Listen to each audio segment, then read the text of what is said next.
ಸ್ನೇಹಿತರೆ, ಯೆಮೆನ್ ದೇಶದಲ್ಲಿ ಅಲ್ಲಿನ ನ್ಯಾಯಾಲಯ ನಮ್ಮ ದೇಶದ ಒಬ್ಬ ಮಹಿಳೆಗೆ ಮರಣದಂಡನೆ ಶಿಕ್ಷೆ ವಿಧಿಸಿದೆ. ಈ ಸುದ್ದಿ ಈಗ ಎಲ್ಲ ಕಡೆ ವೈರಲ್ ಆಗ್ತಿದೆ. ಹೌದು ಸ್ನೇಹಿತರೆ, ಯೆಮೆನ್ ದೇಶದಲ್ಲಿ ಕೊಲೆ ಆರೋಪದಲ್ಲಿ ನಮ್ಮ ದೇಶದ ಒಬ್ಬ ಮಹಿಳೆ ಗಲ್ಲು ಶಿಕ್ಷೆ ಗುರಿಯಾಗಿದ್ದಾಳೆ. 2017ರಲ್ಲಿ ಕೊಲೆ ಆರೋಪದಲ್ಲಿ ಬಂಧನವಾಗಿರುವ ನಿಮಿಷಾ ಪ್ರಿಯ ಎಂಬ ಒಬ್ಬ ಕೇರಳದ ಮಹಿಳೆ ಎಂದು ತಿಳಿದು ಬಂದಿದೆ. ಈಕೆಗೆ 2020ರಲ್ಲಿ ಮರಣದಂಡನೆ ಶಿಕ್ಷೆ ಅಲ್ಲಿನ ನ್ಯಾಯಾಲಯ ವಿಧಿಸುತ್ತೆ. ಮತ್ತೆ ಪ್ರಿಯಾಳ ತಾಯಿ ಈ ಆದೇಶವನ್ನು ಪ್ರಶ್ನಿಸಿ ಸುಪ್ರೀಂ ಕೋರ್ಟ್ಗೆ ಮನವಿ ಸಲ್ಲಿಸುತ್ತಾಳೆ.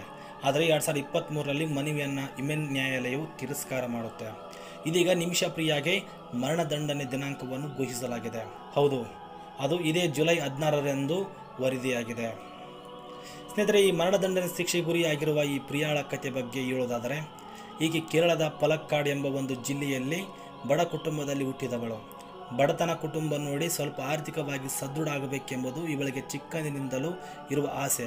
ಹಾಗಾಗಿ ಚೆನ್ನಾಗಿ ಓದಿ ನರ್ಸ್ ತರಬೇತಿ ಮುಗಿಸಿ ಭವಿಷ್ಯವನ್ನು ಕಟ್ಟಿಕೊಳ್ಳೋಕೆ ಯೆಮೆನ್ ದೇಶಕ್ಕೆ ತೆರಳುತ್ತಾಳೆ. ಅಲ್ಲಿ ನರ್ಸ್ ಆಗಿ ಹಲವು ಆಸ್ಪತ್ರೆಗಳಲ್ಲಿ ಕೆಲಸ ಮಾಡುತ್ತಾಳೆ. ಹೀಗೆ ಕೆಲವು ವರ್ಷಗಳ ಕಾಲ ಕೆಲಸ ಮಾಡಿದ ಆಕೆಗೆ ಒಂದು ಸ್ವಂತ ಕ್ಲಿನಿಕ್ ಇಟ್ಕೋಬೇಕು, ಆರಾಮವಾಗಿ ಜೀವನ ಮಾಡಬೇಕು ಅನ್ನೋದು ಅವಳಿಗಿರುವ ಆಸೆ.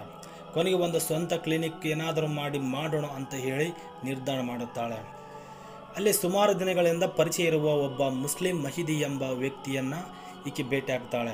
ಅವನಿಗೆ ಆಲ್ರೆಡಿ ಮದುವೆ ಕೂಡ ಆಗಿರುತ್ತದೆ. ಹಾಗಾಗಿ ಅವನನ್ನು ಈಕೆ ನಂಬಿರ್ತಾಳೆ. ಅವನನ್ನು ಭೇಟಿ ಮಾಡಿದ ಈಕೆ ತುಂಬ ದಿನಗಳಿಂದ ಒಂದು ಸ್ವಂತ ಕ್ಲಿನಿಕ್ ಮಾಡುವ ಆಸೆ ಇದೆ ನನಗೆ, ಹಾಗಾಗಿ ನನಗೆ ಸಹಾಯ ಮಾಡುವಂತೆ ಹೇಳಿ ಅವನನ್ನು ಕೇಳಿಕೊಳ್ಳುತ್ತಾಳೆ ಈಕೆ. ಅವನು ಕೂಡ ಸಹಾಯ ಮಾಡಲು ಭರವಸೆ ಕೊಡುತ್ತಾನೆ. ನಂತರ ಅವನು ಸಹಾಯ ನೆಪದಲ್ಲಿ ಅವಳನ್ನು ದೈಹಿಕ ಸಂಬಂಧವನ್ನು ನನ್ನ ಜೊತೆ ಬೆಳೆಸುವಂತೆ ಹೇಳಿ ಟಾರ್ಚರ್ ಮಾಡುತ್ತಾನೆ. ತುಂಬ ಹಿಂಸೆ ಕೊಡ್ತಾ ಇರ್ತಾನೆ.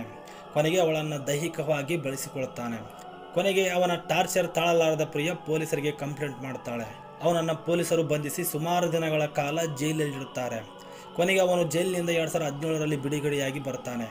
ಜೈಲಿನಿಂದ ಬಿಡುಗಡೆಯಾಗಿ ಬಂದ ನಂತರ ಇವಳನ್ನು ಪುನಃ ಟಾರ್ಚರ್ ಮಾಡಲು ಪ್ರಾರಂಭಿಸುತ್ತಾನೆ. ಅವಳ ಪಾಸ್ಪೋರ್ಟ್ ಕಸಿದುಕೊಂಡು ದೈಹಿಕವಾಗಿ ಹಿಂಸೆ ಕೊಡಲು ಪ್ರಾರಂಭಿಸುತ್ತಾನೆ ಮತ್ತು ಸಾಕಷ್ಟು ಹಿಂಸೆಗಳು ಕೊಡಲು ಪ್ರಾರಂಭಿಸುತ್ತಾನೆ. ಅವನಿಂದ ಬೇಸತ್ತ ಪ್ರಿಯ ಹೇಗಾದರೂ ಮಾಡಿ ಈ ದೇಶದಿಂದ ಮೊದಲು ತೊಲಗಬೇಕಂತ ಹೇಳಿ ನಿರ್ಧರಿಸುತ್ತಾಳೆ. ಆದರೆ ಪಾಸ್ಪೋರ್ಟ್ ಮಾತ್ರ ಅವನಲ್ಲಿರುತ್ತದೆ. ಪ್ರಿಯ ಎಷ್ಟು ಸಾರಿ ಕೇಳಿದರೂ ಕೂಡ ಪಾಸ್ಪೋರ್ಟ್ ಕೊಡದೇ ಇಲ್ಲ.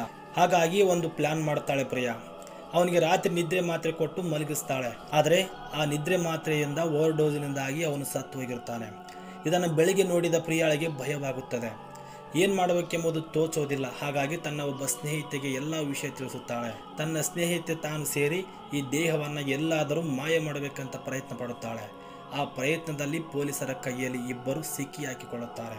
ಪೊಲೀಸರ ಕೈಯಲ್ಲಿ ಸಿಕ್ಕಿಬಿದ್ದ ಇಬ್ಬರನ್ನು ಪೊಲೀಸರು ವಿಚಾರಣೆ ಮಾಡಿ ಕೋರ್ಟ್ಗೆ ಸಲ್ಲಿಸುತ್ತಾರೆ. ಅಲ್ಲಿ ಇವರು ಮಾಡಿರುವ ಆರೋಪಗಳೆಲ್ಲ ರುಜುವಾಗುತ್ತೆ.